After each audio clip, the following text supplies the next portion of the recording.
Sa ginubatan, Albay, Bicol, 1987. Sa paanan ng Bulkang Mayon, kung saan ang lupa ay mayamang tahimik na naghihintay ng mga buto, naninirahan si Mang Cardo, isang magsasakang ulila sa magulang at asawa. Araw-araw, mula pagtilaok ng manok hanggang paglubog ng araw, pinagpapawisan siya sa bukid na pag-aari ni Don Ignacio, isang Panginoong may lupang kilala sa pagiging ganid. Sa kabila ng pagod, halos wala siyang maipon, ang ani laging sapat lang para pambayad sa upa sa lupa at pagkain ng kaisa-isang anak na si Ligaya. Nakapila ang mga magsasaka sa liwasang bayan para humingi ng palugit kay Don Ignacio. Nakasakay ito sa kanyang kabayong puti, hawak ang latigo, habang nakatingkayad sa mga taong gutom. Sa dulo ng pila, nakatayo si Mang Cardo na may hawak na supot ng tuyong bigas, ang tanging natira sa kanila. Kasunod niya ang 12 tanggulang na si Ligaya, nakayukong tila baon sa hiya. Bumulong ang Don sa katulong. Si Cardo. Handa na yata magmakaawa. Nang turno ni Mang Cardo, biglang hinagis ni Don Ignacio ang supot ng bigas sa lupa.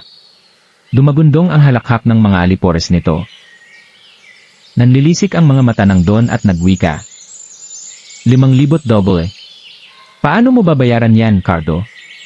Ang anak mong babaeng yan, kung hindi mo pa pinaaral, sana'y nakapag-asawa ka na ng mayaman.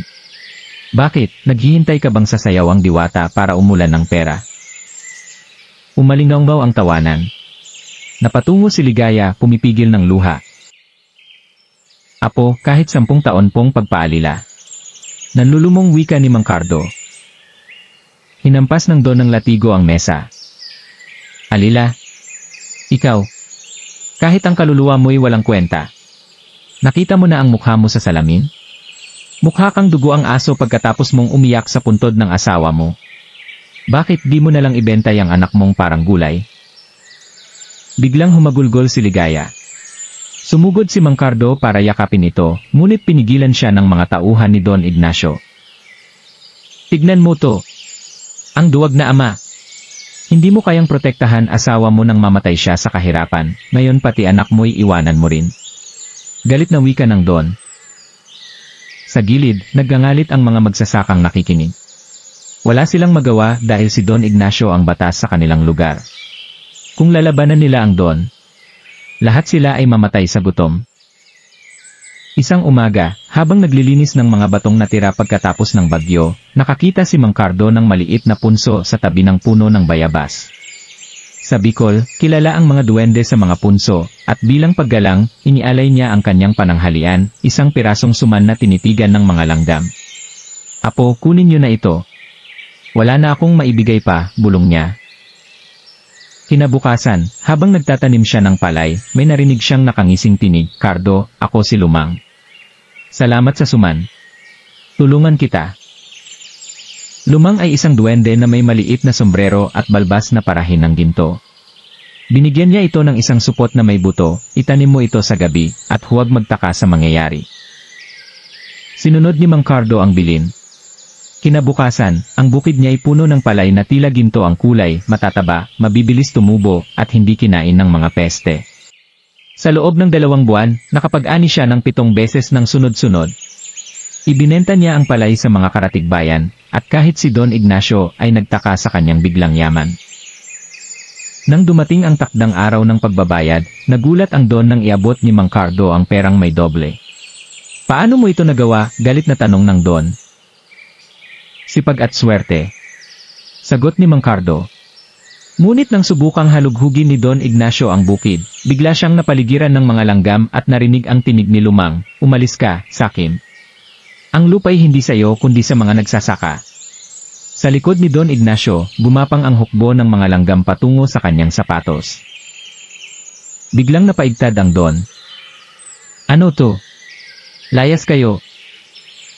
Ngunit habang pinapadyak niya ang mga langgam, lalong tumindi ang kanyang panginginig. Bumulong si Mang Cardo sa sarili, Lumang salamat.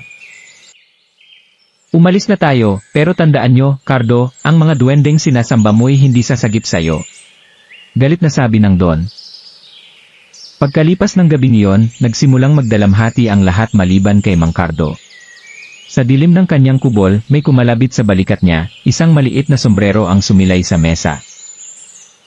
Sa mahinang boses nagsalita si Lumang. Huwag mong intindihin ang mga salita niyang iyon, Cardo. Ang mga taong nanglalait sa paghati ng iba ang dila nila'y lason na uwi sa kanilang lalamunan. Kinabukasan, nagbalita ang bayan, nagkaroon ng masamang pantal si Don Ignacio. Hindi na makapagsalita. Nang magkasakit ang Don, ipinagbili niya ang mga lupain na kanyang nakamkam. Bumili si Mang Cardo ng sariling lupain at ipinamahagi ang iba sa kapwa magsasaka. Tuwing gabi, nagiiwan siya ng suman sa punso bilang pasasalamat. Sabi ng mga matatanda sa ginubatan, hanggang ngayon, may nakikita raw maliit na anino sa bukid na sumasabay sa pag-awit ng mga magsasaka. Pamana ng kwento. Itinuturo pa rin ng mga magulang sa ginubatan, ang kabaitan sa maliliit na nilalang ay nagdudulot ng biyaya, ngunit ang kasakiman ay nagbubunga ng pagbagsak. At sa bawat ani, laging may isang sako ng palay na inihahandog sa punso, alay kay Lumang, ang duwendeng nagligtas sa kanilang bayan. Kwentong ito ay ibinahagi ni Aling Ligaya 72 taong gulang, taga-Ginubatan, Albay. Sinasabing ang puno ng bayabas ay naroon pa rin hanggang ngayon. Kung nagustuhan niyo po ang ating kwento ngayon, ay huwag kalimutang mag-like, comment at share. At sa mga hindi pa nakapag-subscribe ay pasubscribe na din mga kahiwaga. Hanggang dito na lang muna ang ating kwentuhan. Hanggang sa susunod. Dito sa Mahiwagang Kwento ni Lolo.